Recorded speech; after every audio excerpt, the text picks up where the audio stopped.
సమాజములో జరుగుతున్న సంఘటనల గమనించి మంచి చెడులు లెక్కించి మంచిని మాకందించి సమాజములో జరుగుతున్న సంఘటనల గమనించి మంచి చెడులు లెక్కించి మంచిని మాకందించి విద్యా బుద్ధులు నేర్పుతూ విషయాలను బోధించి విద్యా బుద్ధులు నేర్పుతూ విషయాలను బోధించి ధరణిలోన వెలసినట్టి త్యాగధనులు మీరే.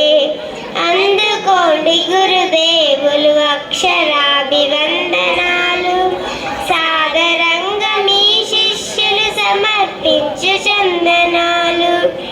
సహనముతో చదువు చెప్పి సంస్కారం తెలియజెప్పి దేశభక్తి